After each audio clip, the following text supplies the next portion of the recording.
So imefika ile time ya kusema ladies and gentlemen, unajuaje Karundi huyu, si ndio? Sasa mimi nikaenda the other, you know, mass houses are amazing stage, amazing light. So I went to the other side of the stage. So I couldn't pass her the mic, so I had to run. All the way across, after saying Karu, yeah. And then a guy just runs. But the boy. The boy. Niko ni ile wakati niko ubada hapa man. Tunapigiana nani ama nitajua baadaye. Nikianza kumpea flowers. Hebu unajua kwanza hii ya leo. We need to talk about giraffes. What about giraffes? So I know you've seen that meme of how do you give a giraffe CPR, right? Okay, I've not seen it, but it's a sight to behold. Right, so imagine, like, you know, you need to breathe into, yes, you know, and mouth then you need mouth. to pump the chest. Yeah. But you know where the giraffe's chest is at? Yeah, and where the mouth and the nose is. Kizungu mukoti. Now, a friend and I were having this conversation the other day. Imagine the horror that a giraffe has to go through when it's throwing. This is the Chop Shop. Only a few will understand. Chopping bricks like karate. What is this? No one knows what it means, but it's provocative. I know I'm about to kill it. I'm definitely in my zone. Music, culture, vibes. Let's chop it up, baby. Tuanzie. Tuko ready?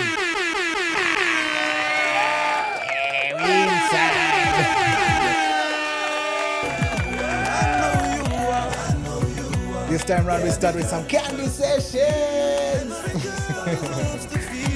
Like a star. I know you are. Yes. Welcome back to the big vibe, of course, the Chop Shop podcast. Nipandio 1, 2, 3, you know, December in it. And we are kings. Yes. Good vibes and I'm grateful. It's obvious to me that you're special. I'm ready to give like I never did before. Love you like it's an open door. You don't know what's in store for you. Melanin and so much more for you. Heavy is your crown, and still you hold me down. I'm gonna never let you down, my love. Every man deserves to feel Miendo con good night. Hey. One-legged, two-legged. Every man deserves to feel like a king.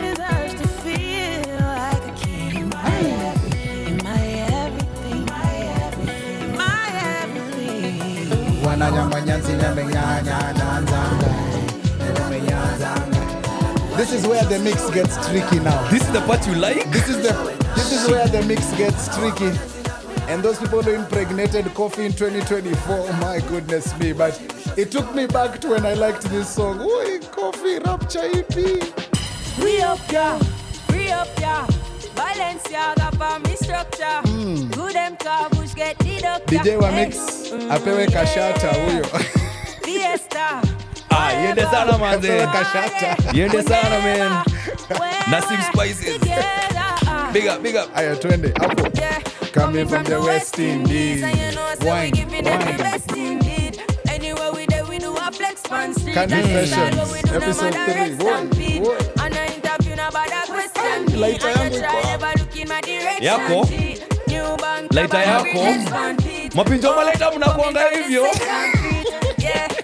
If you know me, having the time of my life. Don't you slow me down. Yes. Beg you Aya, sikia hapo. Hiyo ni yako bro. Sikia hiyo kitu. Big DJ.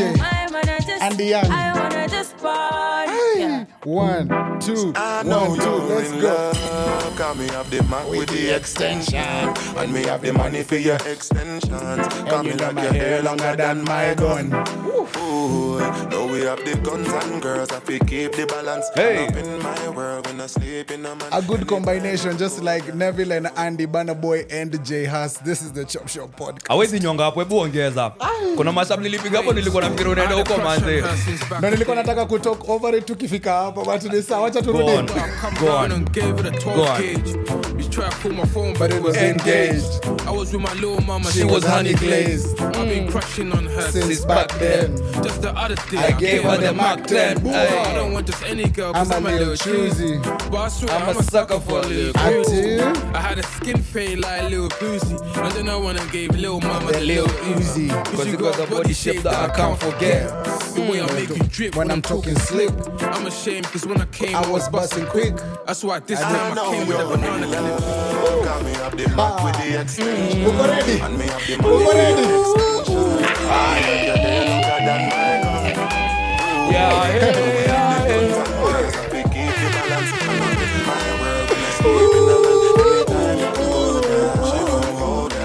Ati mara ya ngapi?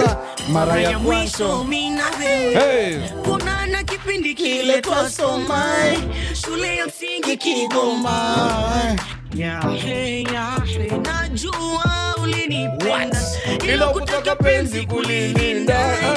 Ungesema mapema.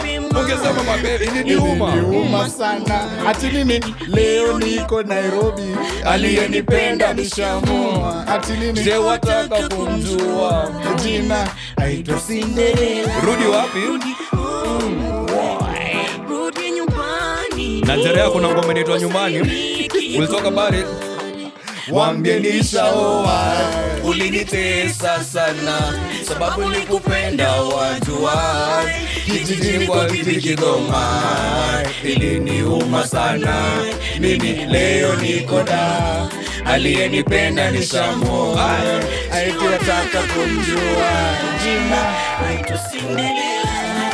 rudi home, rudi nyumbani. Hebu nyonga ikitu, hatutafanya show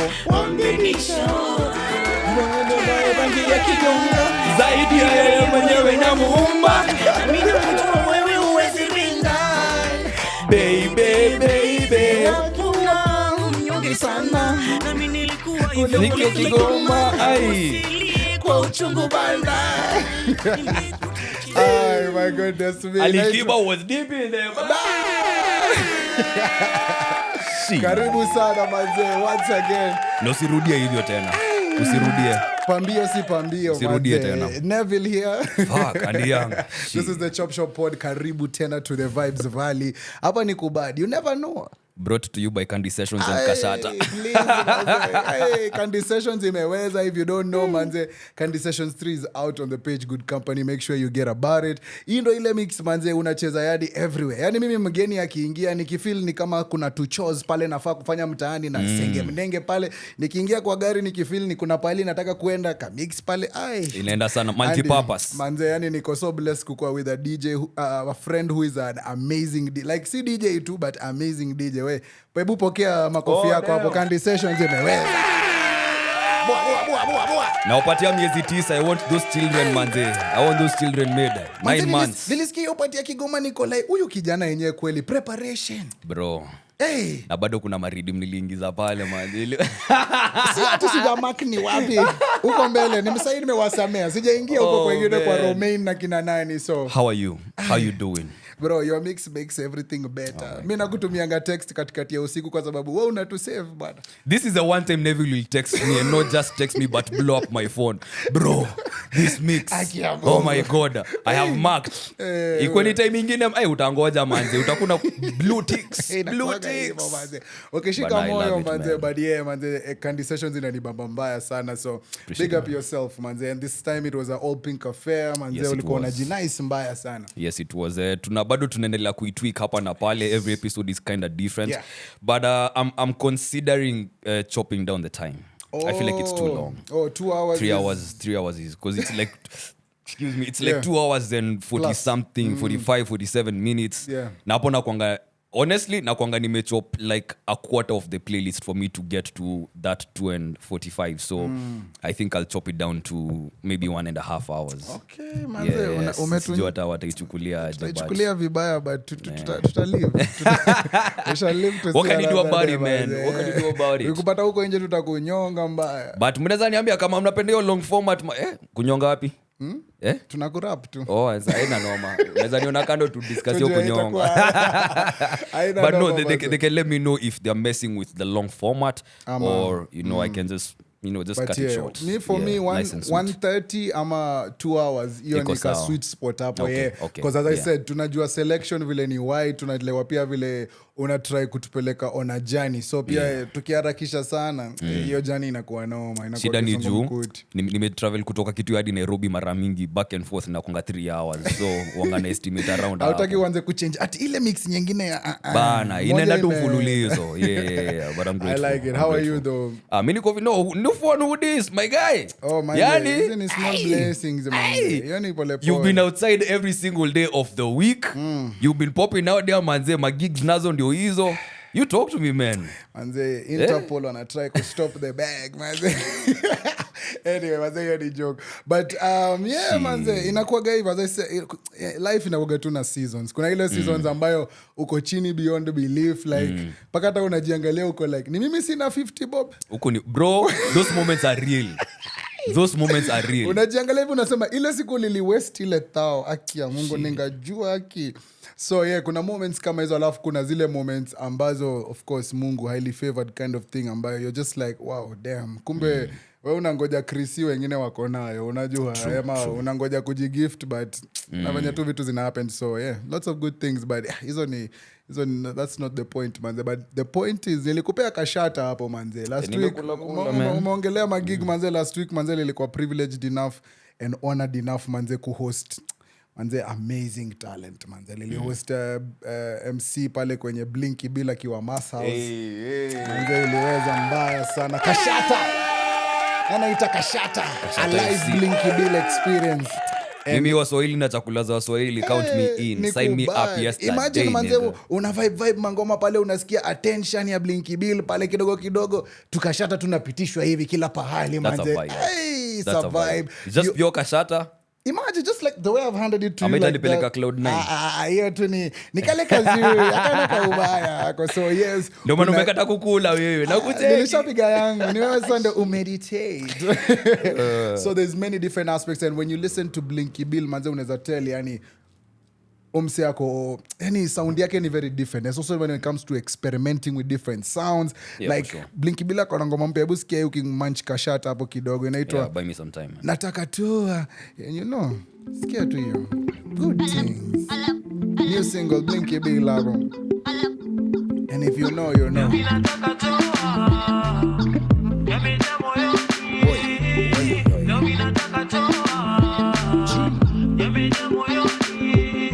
Okay. You hear that? What was her name? I don't know if it's Nyota Ndogo. I'm not sure.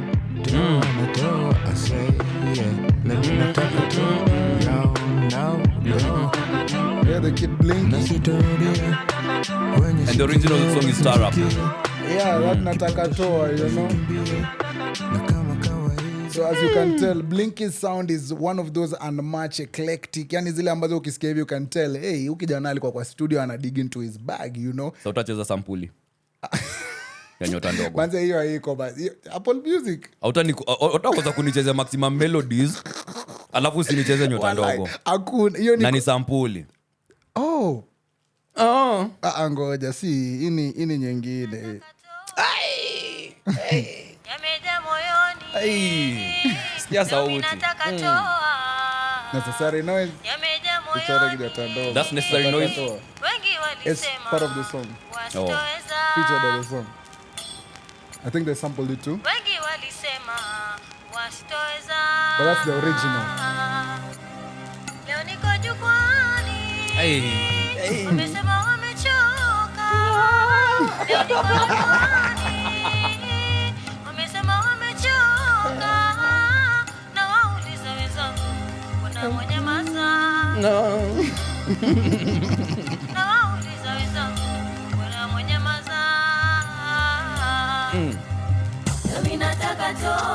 That's the one.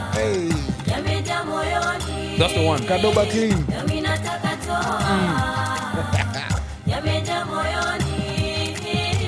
Wengi walisema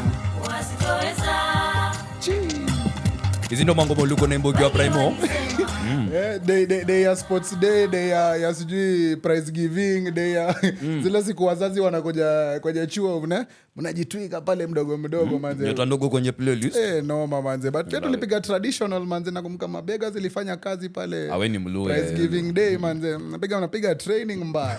But mimi nilikuwa nataka kukuwa mse wako drum, cause mse wako drum kazi yako ni mingi, but at least huko una dance kama wengine huko. Nikuanga noma. Si but when drama squeeze.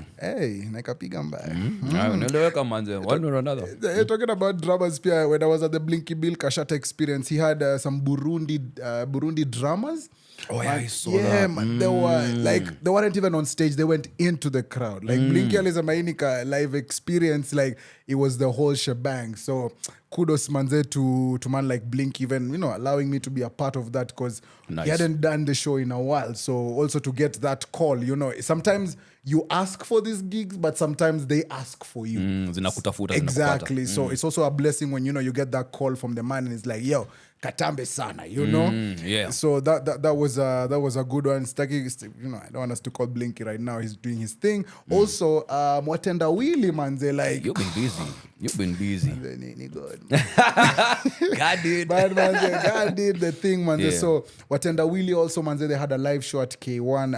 Honored to host it, manze. Israel, big up yourself. Nice. Eyawaya, manze, watu wangu mbaya, manze. So yeah, big up the man them. That was a good experience. They also put on, there's a guy, I have to say this. There's a guy who performed at the Blinky show. He's called Flyer.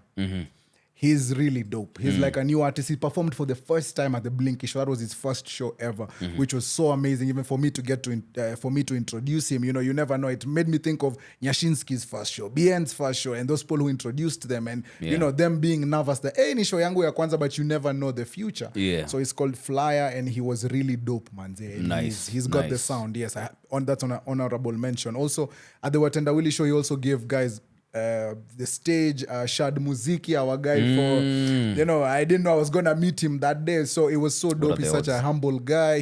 He has his album called Sherehe Disemba, which is so dope, so make sure you stream that. We played you the song here last week, so he's doing amazingly well. So I met him.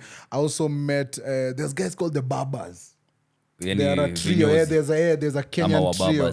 Wanaitwa the Babas. They are Kenyan trio. They are three guys. Baba ya kinyozi ama baba like like Baba, B-A-B-A-Z. Okay. Like Babas. Okay. So they were really dope. Rasamor. There were some dope ton. Like just like the way we say, Kenyan music is in dope. Like kuna wase pia wanapiga grind yao ambayo, a few years ago you didn't know who Ben Sol was. He was in the back room, but now ni mse anatesa manze. So that was also good. And then Watendawili performed. And guys, it's a classic anthem, Beba. Very true. With Zinia, it's a classic anthem. Whether we like it or not, that collab that was made in an hour.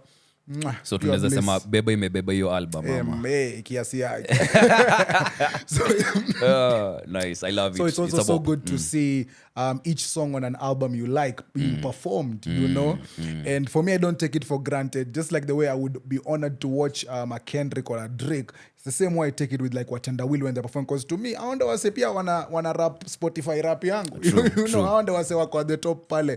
Because they produce amazing work. It's like, mka ile time tulikuwa tuna watch Sauti Sol live show. Tukilia. Tukisema, I remember that time. Ilikuwa lockdown tumefukuzwa bus.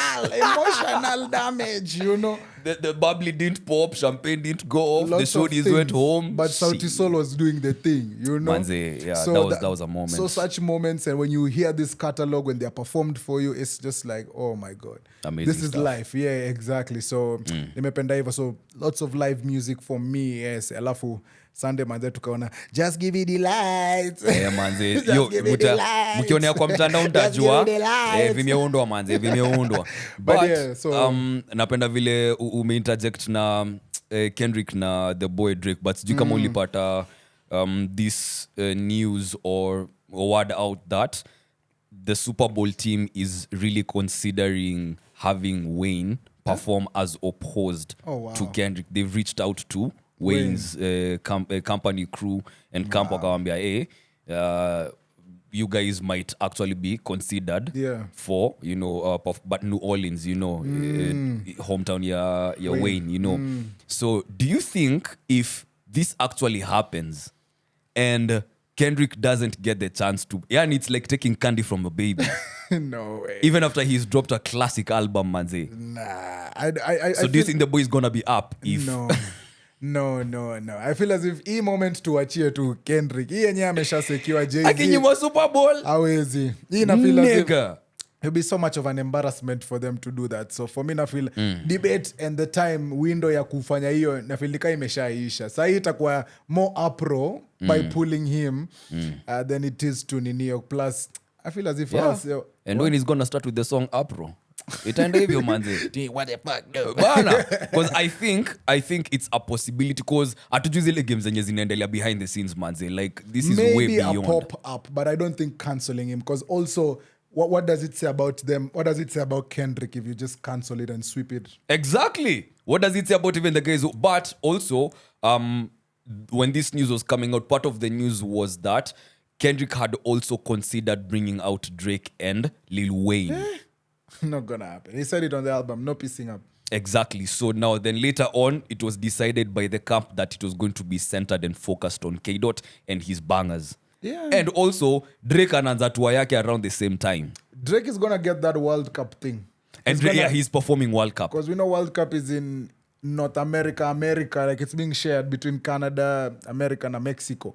So I feel as if he's gonna get the halftime show for for World Cup. Plus he's doing an Australia tour at the same time Super Bowl is happening. So na feel ni kama Drake he's trying to distance himself as much from that and just get his lawsuit and all these other extra things he's trying to do. But for me, I don't feel as if he's... Plus Wayne, there's already so... worked murals on Kendrick's album. This kind of dissed Wayne, kind of. Yeah. So I do know my hard work would disappoint Wayne. Yeah. Plus, they gave Wayne the first ever, the way they have the Hollywood Walk of Fame, the one that has the stars. Yeah. So they've created one in New Orleans, and Lil Wayne is the first artist to ever get it. So I think as if the city itself is trying to show Lil Wayne like, yo, bro, some we love. got you. That is only one stage that you've missed, but CRT, it's everything, because hata mimi by the way, Lil Wayne in my book ako high sana. I remember I told you I faked an injury in school to go home to watch Lil Wayne come from prison. Yeah. Imagine. Yeah. So for me it's like Lil Wayne bado ako up there, he's the god, and I wouldn't even like to see him that he go back and forth with Kendrick at kudisiana. Yeah, it would be dope for music, but it's not a thing I'm trying to see. To me, Lil Wayne ashaji cement, So it's he doesn't need to prove anything. Exactly. It's one of those ones. He already gave us the bangers, the ill lines, like hakuna kitu Lil Wayne anaweza fanya that will remove him from that status, especially for me personally. So it's like when I see this, it's just like he's gonna get his own stage, he's gonna perform his own, he's gonna get another he might even get the next Super Bowl, but if he just quiets down for now. But yeah, plus also his performances are not the best. True. Yeah, so it's like I'd rather see Kendrick, and I'm sure he's gonna bring SZA, maybe Rihanna, and all these other guys. So it's okay still. Me, I'm over it already. Okay. We still think Drake is dropping before the year ends. Maybe a single. I don't know if an album. About an album, right? Yeah, maybe or an album pack. next year he can, yeah, maybe like the Dark Tempo, Dark Lane Demo. Yeah, Dark Lane Demo, yeah. Something like maybe a 2, 3, 4 pack, 6 pack, yeah. Something for just to close out the year. But I like the conversation that the JBP had, that it's true, Drake hasn't been dropping bangers because he's been seeing what has been happening behind the scenes, Yeah. And if you're not happy with what is going on behind the scenes, you're definitely not going to give us those bangers that will help this company you're trying to fight make more money and give you a small piece, So I understand why Drake has been holding off on those big bangers, but I'm sure it's in the tuck somewhere.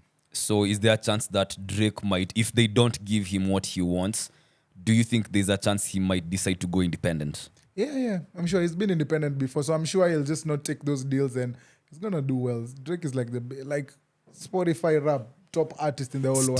Still, manze, despite and Kendrick everything. Is top. Uko chini is not even. Manze. Sawa. We might not get an album. We might get a pack. Drake might not be given what he wants, because the other thing is, if Drake gets what he wants, then the other big dogs in the label, Yeah, exactly. And I don't think this is like if the Los Angeles Lakers, which you need to talk about. Why do you have to This is like when LA Lakers decides I'm gonna bring in all the superstars or half the superstars in the West. You can't afford to have them on one team. Roster, You know, front office is easy afford to have on one team. So I feel like they've kind of been cornered. It's like Teminu Meisha. And it's interesting how also so many record labels were collapsing into just one. You know, let's amalgamate, let's just come together and form one. So there could be a monopoly game going on in a way if one record label, one umbrella record label houses the powerhouses in this, you know, game. Music game, you know, how can you have Taylor Swift? How can you have Drake? How can you have the top at the top? Unacheki. So if Drake decides, I want 5% shares kwa kampuni manze, Taylor Swift atasema nini? Pia mimi nipatie ni Beyonce will come and say, oh, that's what we're doing? Cool. Give me mines. And they can't afford. Yeah, I feel as if that's the main reason why they're not giving in. Because now it'll be like, because maybe, you know, sometimes it goes beyond the money. Yes, money is dope and, you know, but sometimes it goes beyond the money. Sometimes you want power. Sometimes you want a share, equity. You want many other things that equate to a bigger piece of the cake than what you are. Because imagine someone gave you all the money, 1 billion, 2 billion, 400 million, 500, but, you know, you're just like, okay, but what I'm bringing you is 50 times this what you're giving me. Yeah. So it has to make sense. That's why, for me personally, as even I was growing through radio and stuff, knowing your worth, for me, has always been a gift and a curse. Like ukijua cheke, mimi worth yangu ni 1 billion. Msee anakuchapia so moja hapo unamcheka. Msee anakwambia, oh, do this for I. You're just like, you know, and that's even how I operated in the past. Like I never used to MC all gigs because there's a certain tax bracket or there's a certain point umejiweka that yule anaweza atafika huko juu, si ndio? And that's where you go, you know, and then zile zengine, it is what it is, you know. Na hiyo ni reputation yako, because now your job might rely on such things. Neville does these gigs, we can only afford him if we're doing this. Yes. And there are certain companies that know that already, since you've already worked with them, you have a relationship. Alafu kuna wengine that come to you and you're like, oh, cool, let's meet here, let's do this, you know.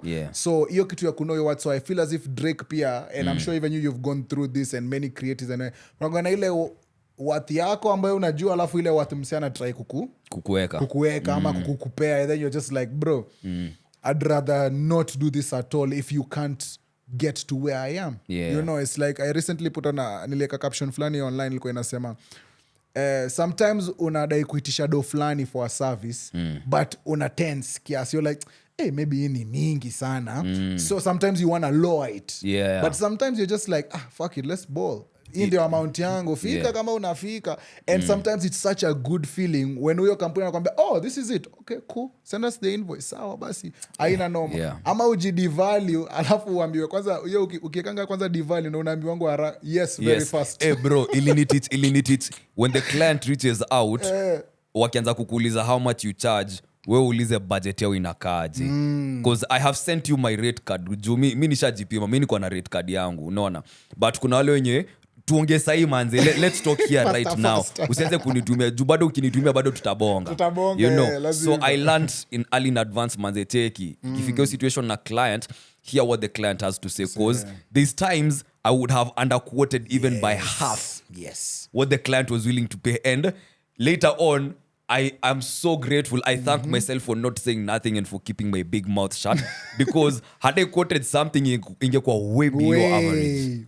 Way below average. Bro, that has happened to me, especially the first time when I was getting into influencing. Unaingia kwa room uko na ma-influencer top dog, like, okay. Manze. Alafu kidogo unaongea na wengine, unaangalia contract ama unapatiwa secret, uko like, umse anapigwa 3 times kila mimi na tunafanya the same work. Thing, probably even doing more. Exactly. Na mimi kwanza vile nimejidinio kwa zinaona ni opportunity nini, so nimelearn that thing the hard way. Kwanza hiyo the hard way ya kuregret. Wewe unakaanga hivi nyumbani unajiona mpuzi manze.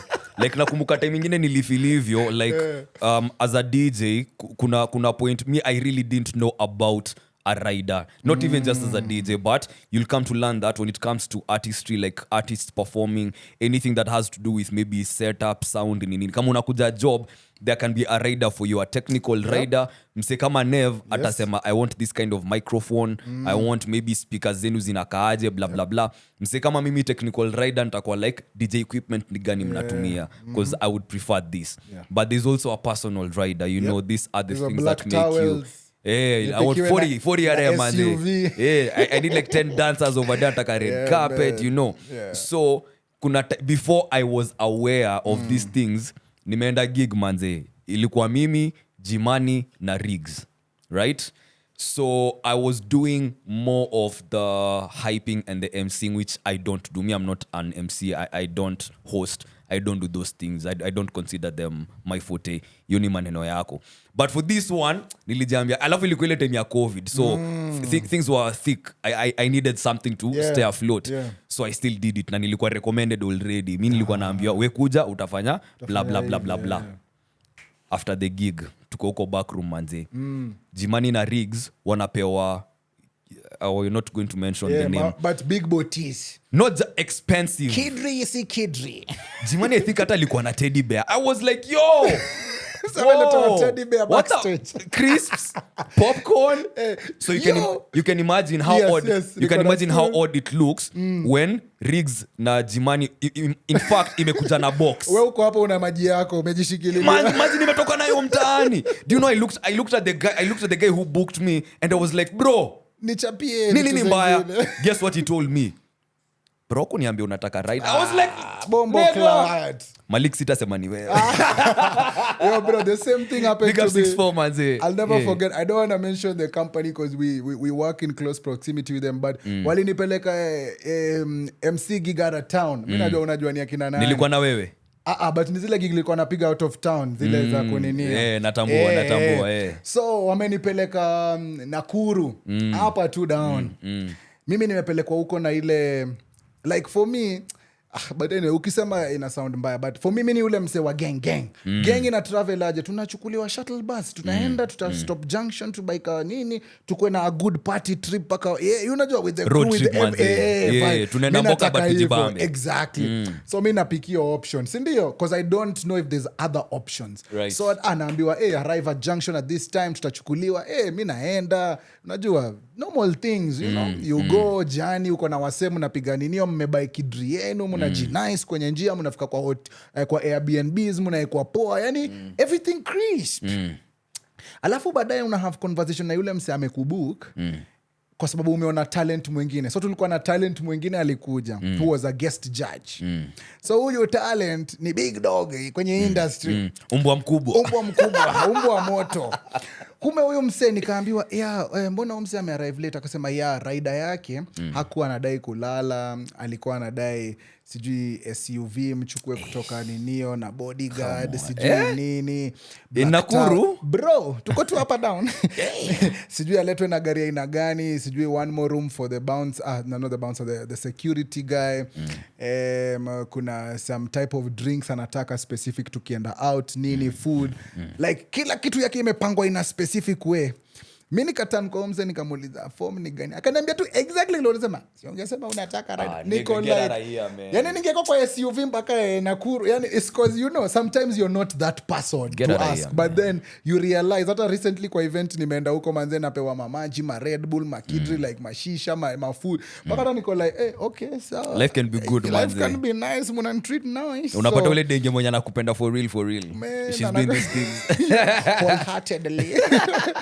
So yeah, it's also a good thing to learn on the way, and also just knowing, you know, so in whichever field you're in, especially yetu ya huku, you know, you sometimes unaenda kwa hiyo gig ambayo hautapewa hata kitu, just payment. Utaenda hapo, and some of us we are used to that. You just go pa done, you're out, you know. Alafu kuna ile ambayo you're like, kuna nini, because you see how things are set up, you know. So yeah, I feel as if for that we've learned the hard way, knowing your worth, and you know, just being up and pale. True. And also, usi make assumptions.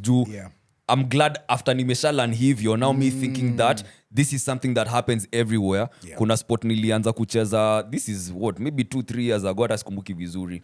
And I remember the first time I had a meeting with the manager for this particular sport. She was hearing about a rider for the very first time in her life.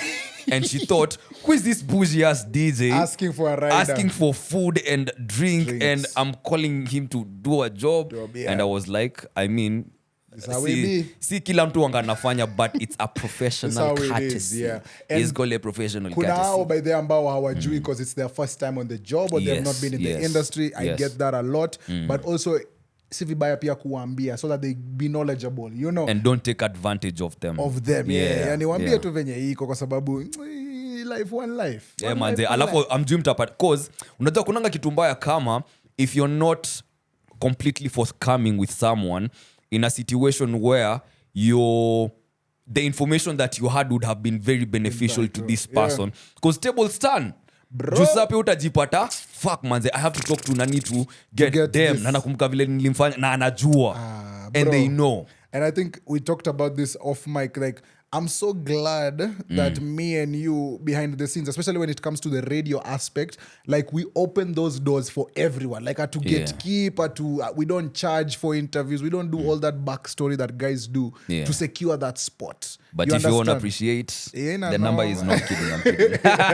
You know, if it's self-sour, I get that. But if it's not warrant, it's not a must, you know. And we've done that so much that imekubai goodwill, imekubai social currency. Yes, that's exactly what it is. Exactly. It buys you, and it umetoa wapi lakini umekuwa ukisoma nini? Kuna hata kama social currency. Kuna hata ka piu piu. Hakuna hata Took me, you know, I was like, wait a minute, this nigga just said social currency. Shit. Uni nani huyu? Amusha kwa uchi pale Kilimani na tujui. Ushaanza kuplay role. Niko traverse to the county. Na iboy 2.0. So for real, like your social card, like your msee tu anajua amekurank. Unajua in a way that hata ukitaka opportunity ama hata before uulize like amesha kuboost, amesha ku big up. Like for me, kusema ukweli nimekuwa a bit down, especially on my confidence side. Kidogo nimelose ile confidence mimi nilikuwa nayo. But sasa iko back to where it was. So na pia nimerust ku MC. It's been a while. So, mimi najijua like I'm not my best. So just doing these gigs imefanya ni, and then getting that kuongea na watu after, they're like, oh yeah manze, yeah, this is good, like I've never seen someone here, you understand, you get that reassurance from guys. Is so dope. I had an embarrassing moment with Karun though. Sasa mimi pia niko kama wewe basi. Let's go. Tuko in one boy. Hapo napiga makofi. Niko hivi kwa show ya Blinky. So for me, okay, we get as an MC, I'm always trying to backstory an artist before they pull up. You know, I'm just not trying to be like, Nairobi, are you ready? Give it up. Give it up. Nah, I'm trying to nostalgic and I'm trying to, you know, put it where it should be. So when it was time to introduce Karun, the deal was I was on the right side of the stage where Karun is coming from, so I was to have the mic that is to introduce her, then pass it to her as I exit the same stage where she's coming in from. So mimi in the heat of the moment, sijui ni nini, nimepiga intro, wase wamebambika. So imefika ile time ya kusema, ladies and gentlemen, unajuaje? Karun ndio huyu, si ndio? Sasa mimi nikaenda the other, you know, Mass House has an amazing stage, amazing light. So I went to the other side of the stage. So I couldn't pass her the mic, so I had to run. All the way across, after saying Karun. Yeah. And then a guy just runs. Karun ndio hapa mic. No, I don't think that's embarrassing. It was, bro, as an MC, it's embarrassing, especially if you had the rap. You know, I told the artist niaje nakupea hii mic nini. So she was also on the other side being like, how did she handle it though? Did she laugh it off? Was she cool? She looked at me and then she went on stage. So what look did she give you? It was in the dark. I don't want to say it was a bad look, but it was one of those ones like, nigga, we had an agreement. So me and you both owe Karun an apology. Yeah. So we shall call her to apologize in shame. And she's still looking for that answer to that question we asked. Bro, till today, man. A conundrum. Till today's day, part of the worst advice that I've ever been given. That's a tough one. That's a tough one, for real. Yeah. But and I'm so privileged, as I said, hosting these events. Thank you very much, Watendawili. We also did the thing. Ikaisha vizuri. And kusema ukweli. Sema ukweli. Hizi events ni poa. It's good that guys come out and show their support for these artists. It's always fun to see everybody, master the lyrics, get the lyrics, But here comes the but. Ladies and gentlemen. Hey, lakini, but I think we can still do more.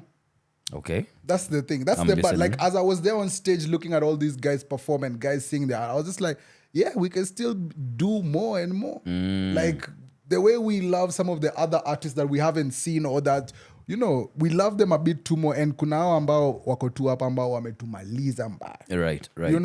They speak to us in an even sharper tone than the way Drake would have talked to you. Sometimes you'll have to live like a couple of months to experience what Drake is talking about. True. Or what hip-hop is talking about. You don't know. Spending $100,000 in a day, you might not know what that feels like. You don't know what it's like. But later on in life, utafika point to say, oh my God. So this is how I say, kumbe wakienda kubola.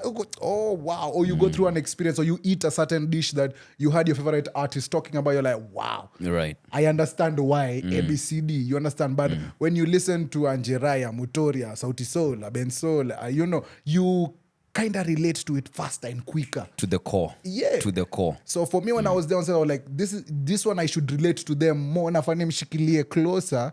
Alafu a Kendrick, a Drake, a Taylor, a Nicki would be also dope. You understand? So that's the kind of the but moment that I had when I was there experiencing and being taken, The more you're saying this and this is like a high thought, the more I'm thinking, even the TikToks that we see online and everybody knows that everybody has seen, they can actually form a song because it's the relatability that Kenyans love. Yes. Yani unacheki TikTok ule, kumbe si mimi peke yangu manze. So you also go through this. Especially ile lionanga ile ya fridge. When you're youngin, unafungua fridge, unatry your light. Or kale ka light. Anyway. Ama kubalance switch manze. Yani tulifanya kitu you're like, hey. We all did it, man. Nonsense. We all did it. So napenda it's a Kenyan culture, but it's I think it's just generally a cultural thing. If people can relate to something, they're gonna, it doesn't matter maybe how it's been presented, they're gonna run with it like that. In fact, the more original, the more authentic it is, the better. Usijaribu kuipolish. Like, bro,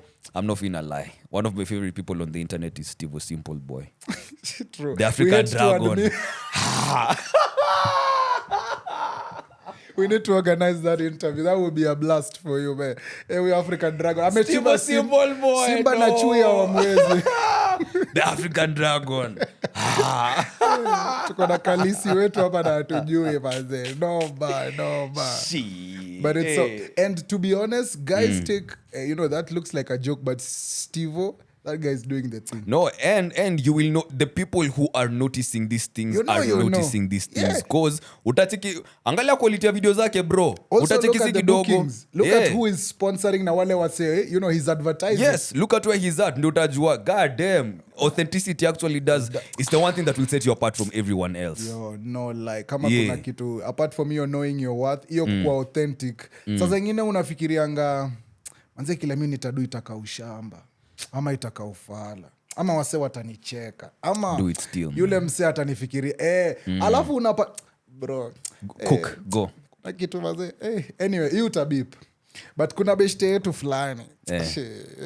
Alienda akapatiana sign yetu kwa artist. What do you mean sign yetu?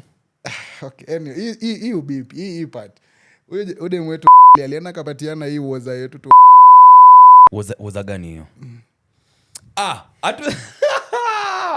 Check it, bro. It's not like intellectual property that we have protected. Na alienda. Simeenda. Ilienda sijakata, but ilisemwa pahali, ilitoka pahali. Wait, was it just the action or even the words that accompanied? Before, how I knew is because when I was talking to them, they said the woyoi before the water. So in my mind, I was like, oh man, our thing. We have an agent. Yeah, exactly. Yeah, we have an agent amongst us. Yeah, so beep is on my but when I was doing this on stage, I was like, damn, this was our team. So now wait, but I never feel anyway. Right now when it's like that, I don't feel like that. No, it's just the realization. Ni kama kujua tu. Yeah, like ni sawa.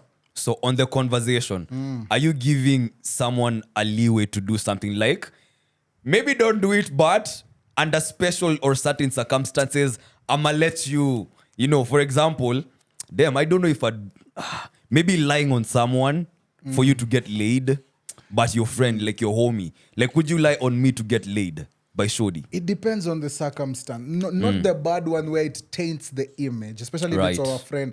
But if it's that one where I can come back and be like, like let's say if I say I was with you somewhere and I wasn't with you, I was just saying it for familiarity. That's an easy lie to get past. But if I'm trying to say, I say a lie that defames your character, it's different. Okay. You understand what I mean? No, I get you. I get you. So I wouldn't lie to... And then kuleiwa ni kitu kidogo sana. Yeah, so for me it's like... Hey, sipole basi. I know my worth. Okay, King. I love it. I love it. Small. Get it? Small. No, okay, abianga watu wanaona ni kama ni... It's as if you're being arrogant, but it's not. It's like... I kitu tumezoea. There's no better way to put it. Pause.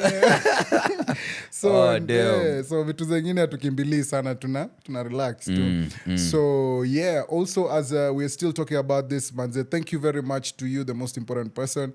Like Spotify rap yetu, manze, tuko top 10, top 5 in so many of y'all's listen list, like tuko top at the top, and that's you've given us countless hours. Tumeongeza 13 new countries to the listenership. We've grown so much. Like I was looking at the stats, we hit over 200,000 listens just because of you. Even despite us taking breaks and whatnot, like it's just amazing for me when I look at the Spotify raps. Like we're plus 63% more streams, 39% more. We grew 39% more followers. We're number one shows. We're the number one shows in over 10,000 of you who listen to us. Like nilikuwa naangalia hizi stats nasema na feel kama BN. Hapo sawa. These stats were amazing, so thank you very much. I never want that to just go unnoticed or unwarranted, because hizo vitu ni big milestones for us. Like it is what it is, Yeah. So thank you very much. So hizo Spotify rap zimeweza. So yeah, appreciate it, man. Replay ya Apple ni sawa, we'll get to that. Streaming platforms ni mingi, man. Yeah. Niliingia Replay Apple, watu wetu wa Apple Music tuko na pia sisi Spotify rap yetu inaitwa Replay. So Replay 24 yangu nataka nikusome top playlist zangu. Right. And just like the age group you are in, my top playlist to listen to was sleep sounds. Wow. Hapo uko peke yako. Nasikiza ma sleeping sounds. You do that shit? Bro, I listen to sleep sometimes, especially when trying to get some sleep, and sleep is trying to escape you.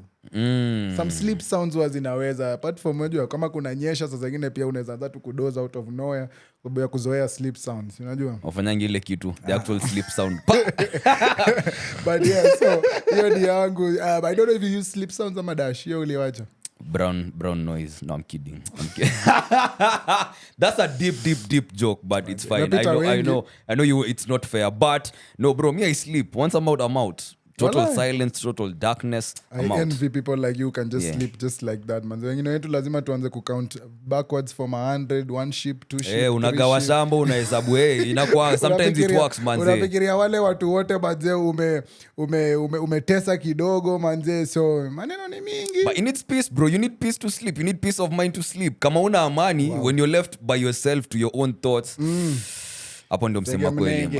Hapo ndio msema kweli sasa. Hapo sasa ndio utajua wagwan. So apart from sleep noises, of course, number 2 ilikuwa between the sheets, unajua maneno yetu, na pia Alte Cruise ilikuwa number 3, chill mix, alafu number 5 new music daily. So hiyo ni kama summing up of my personality ish.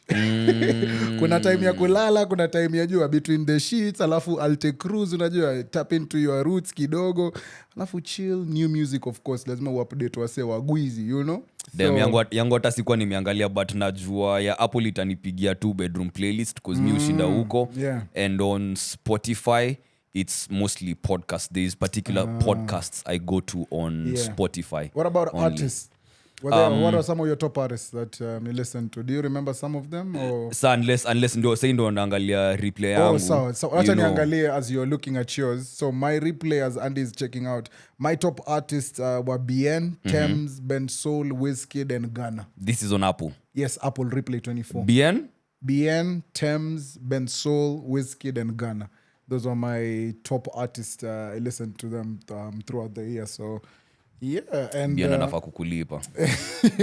And top album was The Party and the After Party by Ben Soul. Ben Soul. Yeah, fire album. Iliweza mbaya sana. And I was also in the top 1,000 listeners for Wizkid. So Wizkid MC to copy inside pale mbaya sana.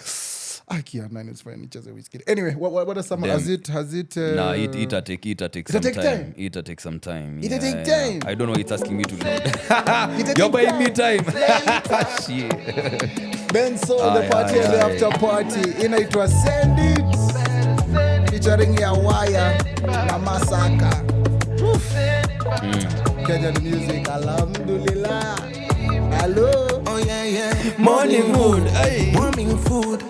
Nigga manches, money spoon, pull up. When I tune too nice. You gotta think twice. Yeah, ukifili medonjo sana lipa tena. Unatoka unalipa unacheza tena. Send it back to me. Big tune. Oh yeah. Morning wood, warming food. To Comanches, come with spoon. Eating good, happy mood. I love it when you boot up. Looking good, as you should. That punani, swimming pool. Can't let the man them cook. Let me dip, let me stir the soup. Yeah. When you're far away, nani kiwa nawe. Time is never enough. Time is never enough. Oh baby, won't you send it back to me. Go reverse the thing. Ooh, bend it down for me. Bend and touch your feet. Relax for me. Ooh, them other girls know who you are. I see them checking out from afar. Because you mash it up, kill us all. As a man, it's always good when when you're with your ting and you let the other girls know you're with a ting. Know what time it is. You know what time it is. I'm getting my points up, my aura points, my cookie points. I'm with it. Up the song, Tena baby shake it like a salt shaker. I need another round, the way you hold me down. I can you not nipandishia temperature. When you're far away, nikiwa nawe. I will never tire playing you that tune. That's a big tune. Kuongea kusema big tune. Wacha moja ya mwisho. Hey, the clip is full, bro. I love it. Nasema usikize Kenyan music. Wacha tukuonyesha. Njerae. Wakati umefika, sita, niko tayari, kuja situe habari. Kile una do, they want to know about you. How you play those games you play, still I love you the same. I keep busy, I'm not pretending. I know it's been a while, I've been waiting for a long time. I'm thinking that maybe you'll take me and I can call you mine. I've been waiting for a long time. Hey, so twende nyumbani, ukinipa nafasi, I will tell everybody you're the one I left my heart with. Ay baby, twende nyumbani, ukinipa nafasi, itaita wazazi waje tuwe na party ya day. Baby, twende nyumbani.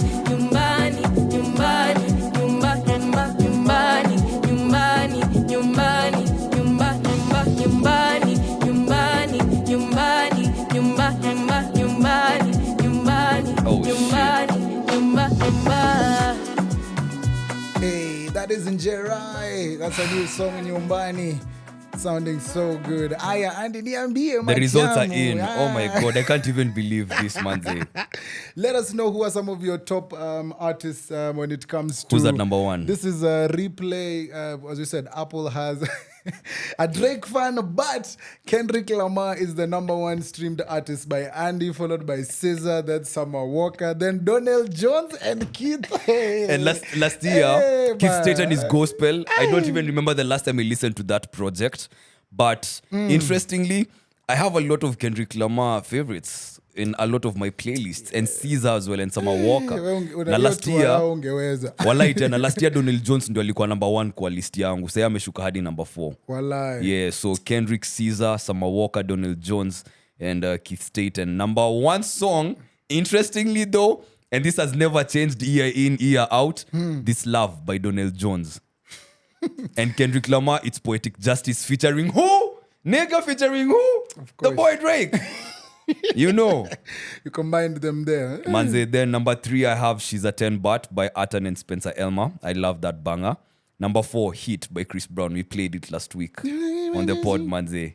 And then at #5 I have Very Few Friends by Saint Levant. Yeah. Okay, so that is a musical guy. I see you, but hey, you're Keith Staten, uko mwisho. Keith Staten, Manze. That it's a gospel, some urban, black urban gospel bangers. But this is urban when urban music was becoming urban. So this is early 2000s, late 90s, early 2000s, like black gospel music. We are sorry. Yeah, but it's been a while since I listened to that one, Manze. But the boy. The boy. Ni ile wakati niko bada hapa man. Tunapigia nani ama nitajua baadaye. Nikianza kumpea flowers. Hebu unajua kwanza hii ya leo. Tunapeana maua bado. Wani shit. Hello, hi. Am I speaking to Njerae? Yes, you are. Yes, hi. My name is Neville, and on the line I also have Andy. We are from the Chop Shop podcast. We were just calling you to give you your flowers through the airwaves. So thank you very much. Wacha tukupatie maua. You know, your music and your contributions to the culture do not go unfelt. Manze, umetouch lives zetu in many ways through the songs that you pen and everything that you have contributed to the culture. So asante sana Njerae. Manze unatumaliza. Asante na mnivotie. Hebu plug wasi waambie mali watakuvutia na wanavutia nini Manze? Mnivotie Africa Choice Award and the Artist of the Year. Just go on my social media at Njerae, Njerae. Not after link kwa bio. Hapo sawa Manze. Yes, we're definitely on that. And me and Andy, we've just from playing Nyumbani, your latest single, and just talk to me about it and that new sound and how it came together for Nyumbani.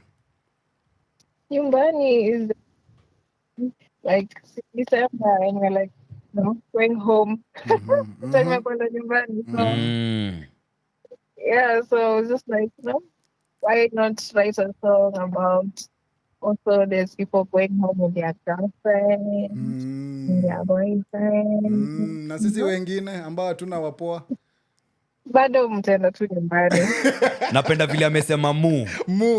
Si. Amesema mu. So Njerae unaenda na msee mtaani, si ndio? Unapeleka rafiki nyumbani, sio? Napeleka sistangu nyumbani. Wewe kwenda huko ya maze, kwenda huko. Is that a line you have used before hapa na pale ama ni line rafiki ametumia ama? Hapana guys, I'm not a person like that. Or you know what Neville? Labda yeye ndio rafiki ambaye anapelekwa nyumbani. Si ndio? Si ndio Njerae? Sindio, wende rafiki ambaye unapelekwa nyumbani. We love it, Maze. Your pen game is unmatched. It's insane. When we hear how relatable your lyrics are to our everyday life, especially sisi toxic boys, unajua sisi ambao tunapenda maisha ngumu kidogo. Na by sisi Neville is speaking for himself. Hapo, thank you. I'm glad you recognize. Nikupenda nyimbo. So I don't know if that's usually something that ukienda studio ukiandika kitu na kwa kitu conscious ama ni tu the way life may happen, that's what comes out at the end. Imagine it's just the way life happens. There's really not much to it.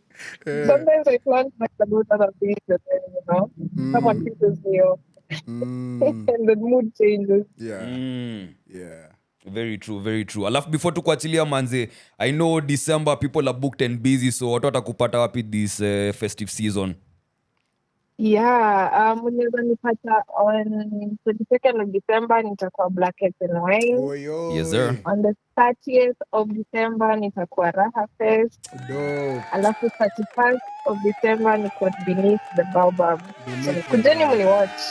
Hiyo lazima. I haven't seen you perform live yet, but it's sounding like such a plan, especially for, mention events zote tunataka, Blankets, mention Raha Fest, so I'll definitely be catching you at one of those ones because mangoma zako zote manze ni word for word, song for song. You also made a remix with Magic, which has been killing me. Yani hata sasa nashanga nisikize gani.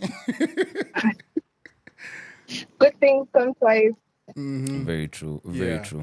Yeah. So thank you very much. We're just giving you a brief call to find out, manze, what you're up to, give you your flowers, of course. And thank you very much. Is there anything else you would like the audience to know about your music, about what you have planned? And congratulations, by the way, on the deal you signed, manze. Hii mwaka umesign ka deal, so that was a good thing. It's always, I love it. And thank you very much, as we said. Is there anything else you would like? Shout out to you guys. Bless up, man. That's right. We appreciate it. Keep simping. Yeah, simping ni muhimu. Andy kwanza. Anataka content, man. Anataka tupige content and apige. Usijali, we got you. But also, I don't want it to go unsaid.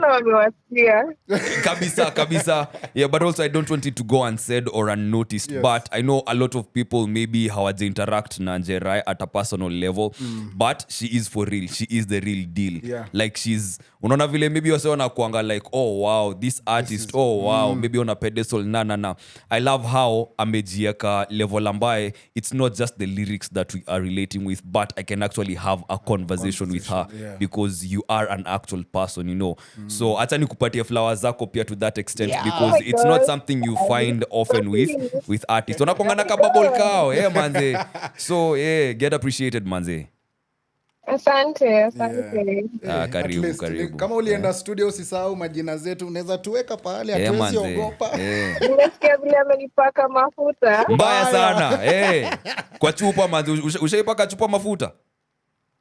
Hao ndio masimping.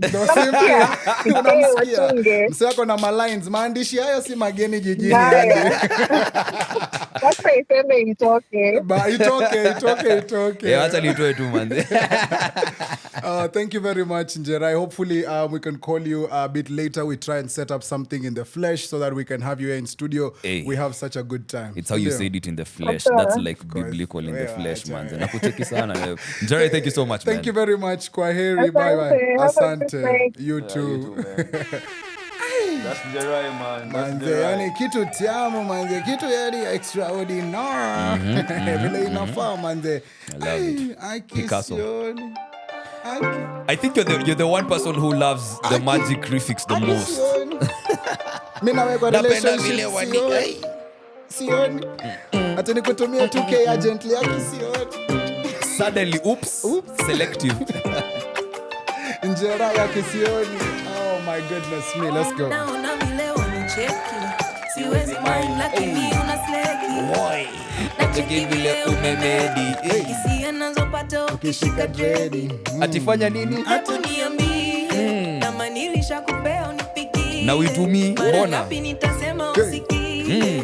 Ukitaka niulize nirudie. Muulize nini? Jo mimi ninangoja tu. Lately you've been switching up my point of view. I wasn't even planning To be honest, that's Now toxic. you got me thinking about my future. Honesty. Or maybe we can waste some time. That's I don't true, but even okay. have to really make you mine. Unavyonipendeza without a try. Loving how you always Hapa make sasa me 1, touch 2. Ati nini? 1, 2. Sioni. Nikisonga mbele bila wewe ni lonely. Nitafanya nini? Nakufikia. Jumi sioni. God damn. Nikisonga mbele bila wewe ni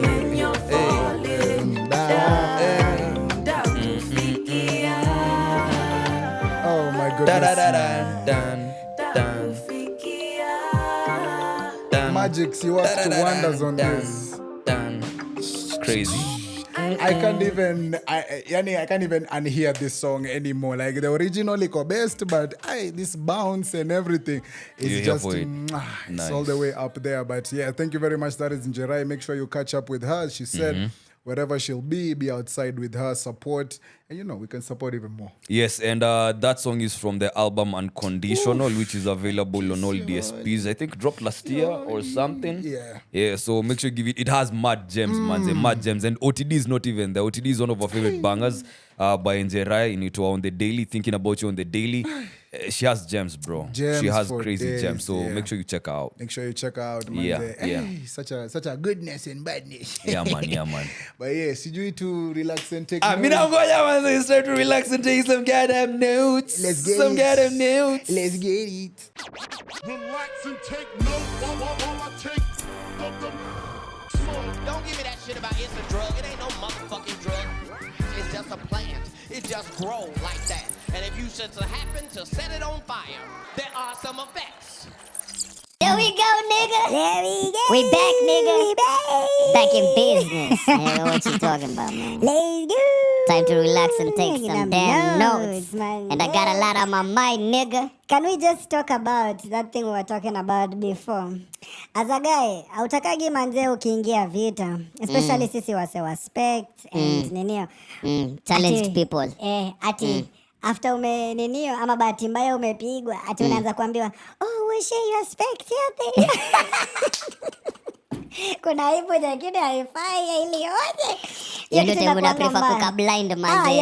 Hata sitaki kuona. Wacha I'm repaired. The fist bumps to my head zimefanya nikuwe sawa. So you've corrected my vision. Thank you. Bro, kuna kwa vitu zingine za aibu sitakage. Ama like when you were in school alafu umefail hapo mwalimu amekupiga beating uko mbele ya class. Alafu you're going back to your chair and then your crush is there telling you sorry. Bro, una feel ni kama hata kwenda hata hivyo manze. Let's go back to the beating. Unakumbuka vile manze, this now in hindsight it looks so wrong. But when the teacher amekukaza short and then anatumia kinku outline your booty. He needs to see the booty outline like this is shit I'm feeling. They were wrong for that. And you tell I'm like, damn, I didn't even know I had all this ass, bro. I got all of this back there, but what's all that movement back there? Alafu nenda kumungaja na crush wangu manze. How?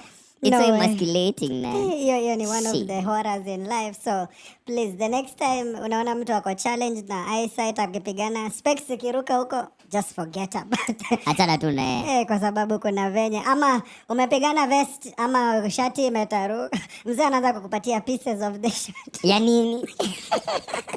Why? Nitaunganisha. Kwenda wewe. But bro, we need to talk about giraffes. What about giraffes? So I know you've seen that meme of how do you give a giraffe CPR, right? Okay, I've not seen it, but it's a sight to behold. Right, so imagine, like, you need to breathe into, and then you need to pump the chest. Yeah. But you know where the giraffe's chest is at? Yeah, and where the mouth and the nose is. Kizungumkuti. Now, a friend and I were having this conversation the other day. Imagine the horror that a giraffe has to go through when it's throwing up. By the time itoke kwa tumbo manze. Ikuja all the way, ipite expressway kwa shingo. Ifike kwa mdomo. Alafu mimi nikaiendeleza. Imagine a giraffe on munchies, right? Okay. Like imepiga kakitu, si ndio? Ka something. Zimeshika mbaya. Do you know hizo munchies zishike by the time ni dishi, yo chakula by the time iko imefika manze. Imagine. Do the math. So for a giraffe, hear me out. I'd advise a giraffe. Sasa nenda natupigia simu. Who is calling us at this time? Unknown numbers. Hawajui tuko busy. Na hizo unapenda unknown number. But anyway, my advice to a giraffe getting high is eat before you get high. So that the food and the munchies, they find themselves in the gutter at the same time. Because by the time you satisfy the munchies, manze, it's a long ass journey, boy. I concur. Ni kama tu vile mseo, you eat before, going out on a journey. Manze, foundation ni bata zinapatana mahali. Man, giraffes must be going through it, my guy. Shit. Kweli manze. Sasa unasema thank God for a short neck. Chakula inapita mbio. Ni kubadu kweje. Hapa ndo pale umepeleka etoji. Bro, there's so much. There's so much you can think about. Kuna moja hapa niliona ambayo ilini take out. So unajua sasa Chrissy, sasa ndio you meet most of your cousins, unakutana na wale, unajua makuza hujakutana nayo. So mse alisema you meet one of your rich cousins, wanakuona umeweka mattress chini ulale, wanaanza kukuuliza you also do yoga. Come I show you. Kuzoma tu si ilioje. Naika mattress chini ni yoga. Ndio sasa tulale baada. Ulikuwa ule mse ametoka Nairobi unaenda Mushada, sasa wewe unajua kila kitu. I've done both, nimeenda kwa wenyewe na nimerudi kwetu. So nime experience hiyo kitu ya kulala kwa sitting room 30 people deep. Najua mavienyeji ulikuwa unapeleka mbio. Ni kuku vienyeji. Muhimu. Don't get me wrong, man. Kuna thoughts zingine hapo ndio. Zilisha na hiyo giraffe manze. Wala. Kwani mtiaji sana. Wacha nione kama nilieka. Let me see if I have others, by the way, because I'm just yapping over here. It's scary. Every time you become lazy, your honeymoon destination shifts from Paris to Homa Bay. Amkia ni mfanya kazi. Kwani mbona mnadharau Homa Bay manze? I'm sure there's some good spots over there, bro. Hata mniambie nini? Dunga Beach bwana. Iende sana. Do you think about honeymoon for you? No. Do you think about marriage? No, sijafikiria huko kote. Nafikiria tu vile nitajipeleka Bali nice. Hivyo, sijafikiria hiyo maneno mengine. I'm with you. Unasema aje? I don't have anything else. Yeah, I'm good.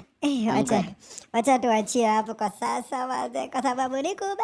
Imetosha hiyo kwa oh shit, before do we still go with the voice or do we can switch it back because we can do NBA. You like the voice? Yeah, man. We can do NBA TV shows. Iendelee ama tutoe? Tunaweza malizia basi. Tumalizie nayo. Tutoe. Tuendelee nayo. Aya, natupeleka wapi? LeBron anatupeleka wapi? They did not respect the king. 41 points. Damn, today's a to Miami. Tyler Hero.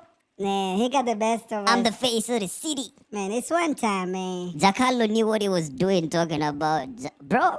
Man, the king, man, it's fine. As Lakers, we gotta take this one on the chin. The heavy is the crap. Who is calling us? Kwani ukubali silent? Wacha nitoe huyo bana. Watu wakinunua simu mpenda kwangai. Lazima mjue. You gotta know. Iko silent but. Silikuwa silent the other time. I wonder how it unsilenced itself. Inaingia tu. Alisema hivyo pia. I just slept on the floor. I slept on the bed. No. Shit. But yeah, so we had a tough time. LA, of course, we lost. Tough times, but yeah, we'll get back. The tough times are lasting. No. we are on a streak. Please. Get it right. A losing streak. No, a winning streak. It's just this one bump in the road. Okay. I mean, it's still early days. Hatujafika hata game. Have we reached game 20? Nah. I don't think so. Not yet. But tuko ile Christmas period, games thick and fast. So nilikuwa nikuulize, do you think we are witnessing the sunset seasons of the OGs? The KDs, Steph, Bron. Do you think we're witnessing the sunset seasons? I feel as if 1 or 2 more seasons for all those goods. LeBron maybe 1, Steph maybe more than 2. Oh yeah. So KD 2, 1.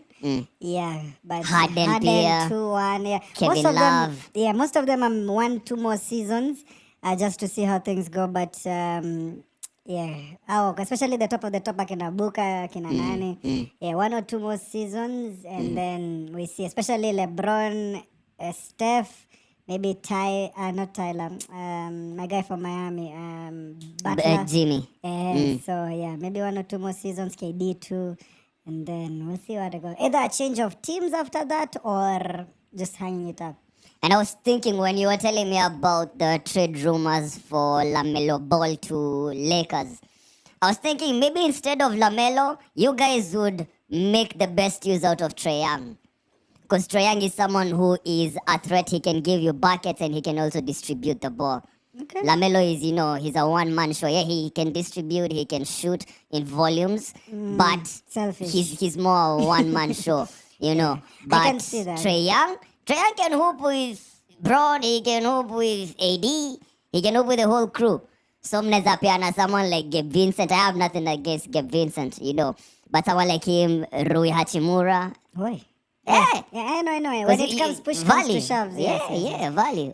Yeah. Trae Young sounds like a more like a better option. Yes. But hopefully, it's tough to say right now. But hopefully, when we get there, things look much better. Because trades muhimu pia. Yeah, me as long as you make it to the playoffs, because not even the Warriors you're playing well. Nah.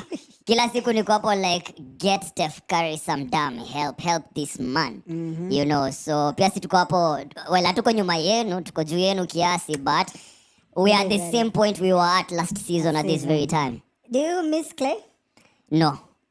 Okay. No, I don't. I did, but we got Buddy Hield and he's a more though defensively he can do a little bit more. And maybe handling the ball, though he's not a point guard. They're being forced to play positions that they don't traditionally do because guys on the bench, D'Anthony Melton, our point guard, injury for the rest of the season. So other guys have to pick it up. Podziemski is starting games. Moody, who should be in the starting 5, is at least getting more play time. Yeah. But I hardly miss Clay. Hardly. Yeah. Okay. You know who I miss? Dante DiVincenzo and Jordan Poole. Of course, Jordan I miss Poole. them niggas. That was your guy. I miss them niggas. So hopefully the season progresses well. I like also that TNT is back. Akina Shaq, Kenny, so I enjoy that too because it spices up, hearing Charles ballers Barkley talk and about, talk about ball like that. So that's dope. I can't wait to see how December progresses in that fashion. So I think we can get this off. Check. Check my one. Yango inakataa for a while. Imekuwa Finally. Yo, we need to talk movies and series as we wrap it up. Let's do that. I started what was Alex Cross. Yes, Alex Cross. How's that? It was going good. Episode yenye nimeachia. Hear me out. I love it. I love it. I feel like it was a harder sell on the trailer and the clips that were on social media. It's more chill than what it's been presented to be online. It's not as action-packed or, so many moments, blockbuster, left, right, and center. No. But it's good chill. It's good mellow. You get into the story. In a developed vizuri. So it's not rushed. It's not, too slow. It's just perfect, right? Yeah. But now where I have kidogo beef, because spoiler alert, do we do that? Spoiler alert? Yeah. Okay, so I don't remember the particular number of the episode, maybe 6. Yeah. When our main character, our protagonist, has actually cracked the code, but then when they have found the guy they've been chasing the whole series, and he kind of offs himself, it seems like they did too much for this to just be the result, like you've put us through so much for you to just end yourself just like this. It feels like there's a lot of unsettled, That means there's an episode you haven't watched.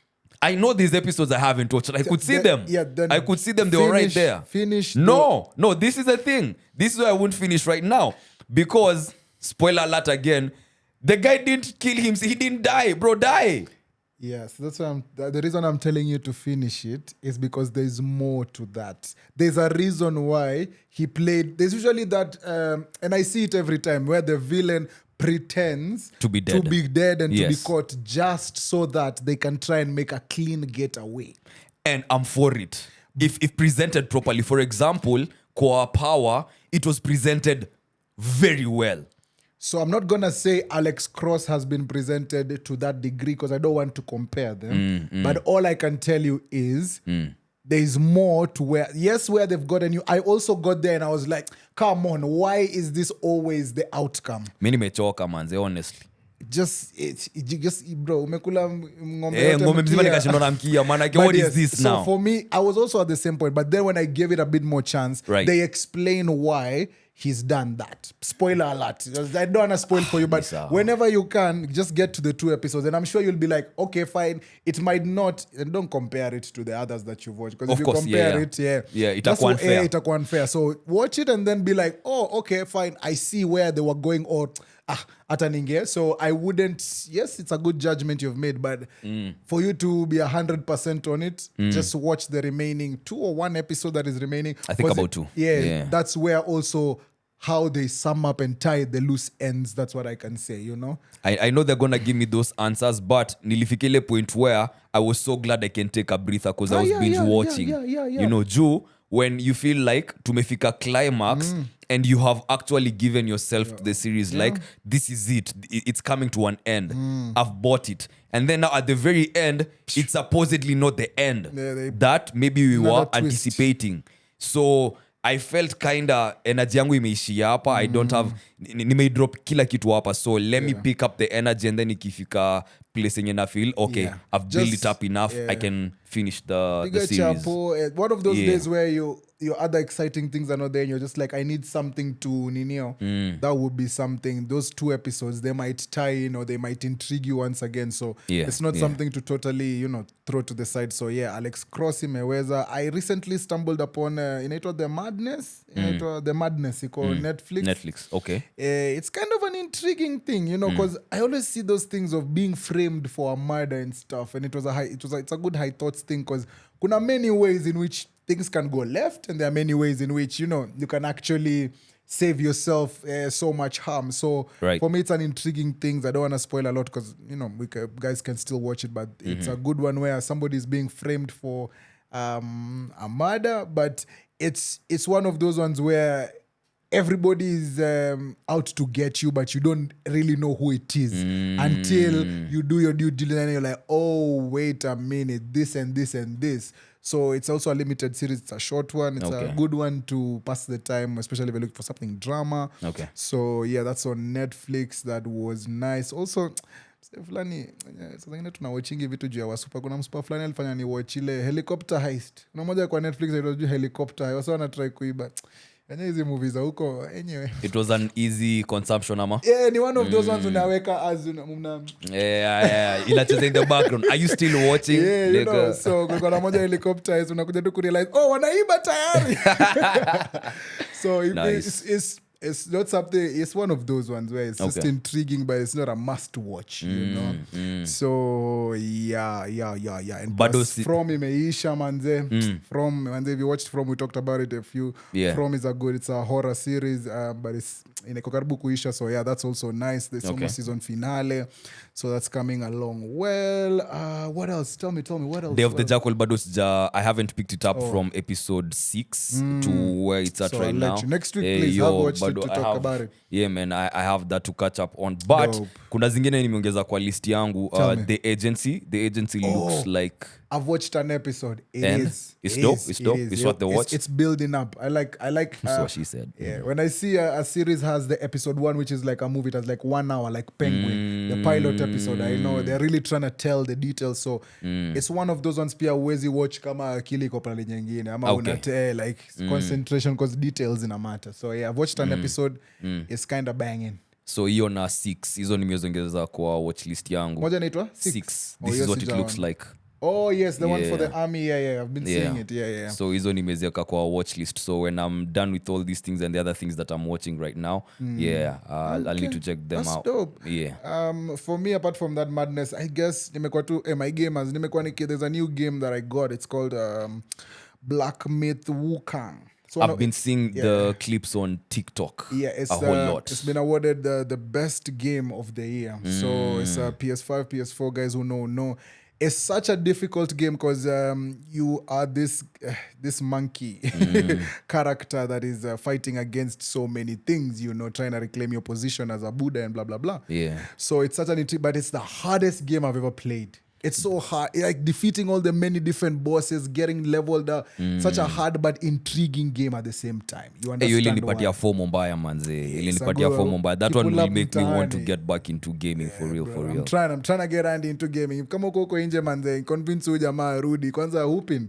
Kwanza 2K inaweza kuwa mad. Itafikia time. Also, that is a game I'd really love to watch its movie. Like wakifanya movie a game, my god. And now they're making Thor now. Yeah, they're making Thor and other PlayStation games. They're converting them into TV shows. That's why even The Last of Us, you see, was made because it's a game. And once you play the game, you're like, what? Because also Last of Us was one of the best games when it came out. So it's one of those ones. So yeah, you are on a game, manze chini ya wa. Yeah, manze, I think we can do what guys who read books do and they love movies, like you see the book talk guys. Yeah. So we can ask our fellas, what are your favorite games that have been flipped into movies and you've actually enjoyed them? Like Assassin's Creed has been crazy dope. Yo, Halo. So Halo. Hey. Boy. Yeah, it makes me want to go play that again. Yeah, Halo my god. Thing, Halo kina NFS, kind of tried and all that. There's a whole heap of games that are, definitely. Plus next year we're going to get a whole range, as I said, Thor and many others, just like The Last of Us that are out there. So gamers, we got you to see kila day FIFA na sijui Tekken ama sijui nini. Cheza vitu zingine, hata Call of Duty na weza. Man, but this year FIFA FC 25, that's what they call it, and 2K 25 have not lived up to the hype or expectation. Like vile zinakuaga, like it's not there anymore. Like guys are no longer playing it as much as the way they've played previous FIFAs, and 2K is like wame change a lot of things, gameplay that is not suitable for us gamers. So kidogo hype yake, even when you see a game on Black Friday has over 50% off on it, you're like, might as well. Kuna shida hapa. So some of those games like FC and we're not doing too well, but even though they get bought because the P1 fans and what, but it's been a downgrade this year. Like not many people are rushing to buy hizo magi FIFA 25. So where are most gamers going to right now? Sasa hizo ma single player like Call of Duty wametoa, Black Myth Wukong, Elden Ring of course is a big game. So there's many other one person najua shooter games, Red Dead Redemption, like so many other ones that you could play that would take up your time as we're waiting. Kila mtu anangoja GTA 6. There's no other game that way. Sisi ndo tunangoja next year na finally Mungu anatufikisha 2025 ambayo tunaweza ona hiyo gameplay inatoka by the it's going to be a big one.